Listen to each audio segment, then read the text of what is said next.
Hello students, for our part B programs of web programming, we will be using the IDE called as NetBeans. Here you can see on my screen there is a shortcut key for Apache NetBeans. So I am clicking on it. Let's wait for the IDE to open. And you see this is the structure of our NetBeans IDE. These are the menus: file, edit, view, navigate and so on. So if you want to start a new project, we can always click on a new project.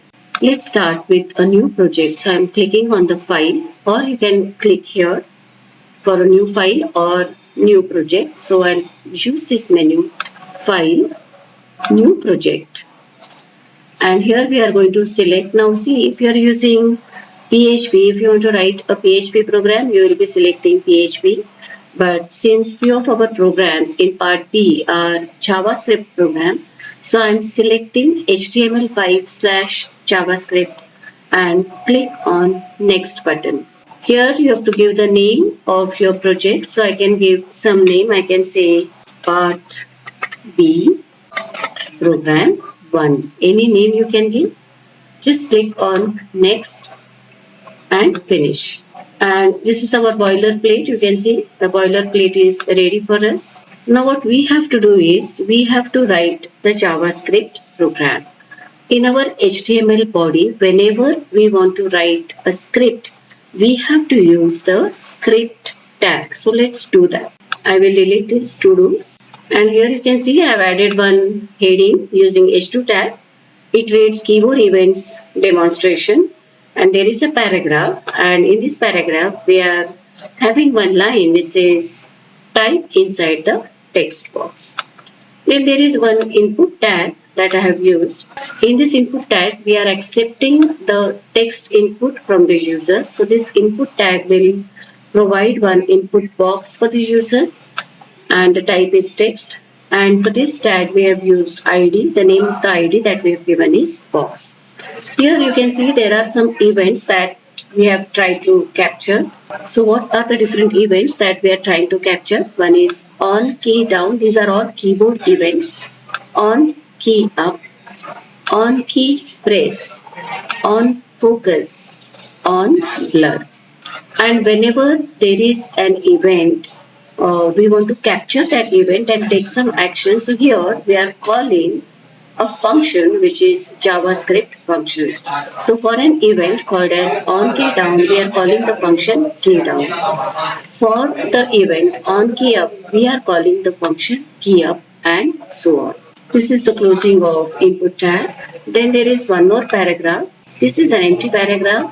This paragraph has an ID called as MSG for message. Then there is a script tag. Inside this script tag, we are going to write the JavaScript logic. Now here you can see for the event on key down, we called a function called as key down. So this key down function is a JavaScript function, and inside this script tag, we are going to give the body to that function, or in other words, I can say that we are going to write the logic for the function called as key down. In JavaScript, the function starts with the keyword function, then the name of the function which is key down with a parenthesis. And you see there is the opening brace which defines the opening of the body of our function key down. So this is the body of our function key down. And what are we doing in this? We are using document.getElementById. So we are trying to access the element P, or in other words I can say that we are trying to access the paragraph whose ID is message, and we are using getElementById. And what is the ID? Message. Here we are using .innerHTML for the screen output.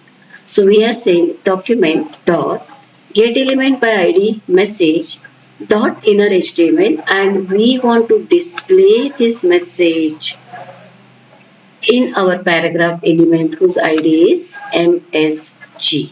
So let's execute this program. Now in this IDE, to execute the program, we have to click on this green arrow. So click on it. So here you can see the output which says keyboard event demonstration. This is our input tag. Because of the input tags, we have got this text box. And here, see, when I clicked It says cursor inside the text box. Now I'm pressing the up arrow key and you can see key is pressed. That is key up, key down. I'm pressing the tab key now. So it says cursor moved out of the text box. I'm clicking on tab. I'm clicking on the space bar. So it says key is pressed, key is released, key is pressed, key is released. So these are the different keyboard events that we are capturing in our first program. Let's go back to the program. So similar to our key down function, we have written few more functions for key up. And what are we doing? As per the user's action, whether user is pressing any of the keys or if user is releasing any of the keys, key down and key up functions will be invoked. So we are capturing all the key press events using these functions. One more thing you can see is to the left hand side, you can see all the projects that you have created, whether it is PHP project or your JavaScript project.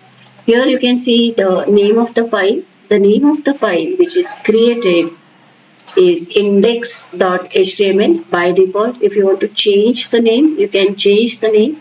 So the name of the project is, so here the name of our project is part B pg1, and inside that project we are having one file called as index.html.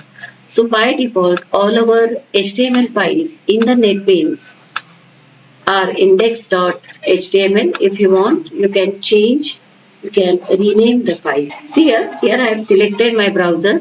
To click on this arrow and you can select any of the browser where you want to see the output. So for me, I am choosing Microsoft Edge. Then I am clicking on the arrow key and the output is displayed in the Microsoft Edge. That's all for the day. Thank you.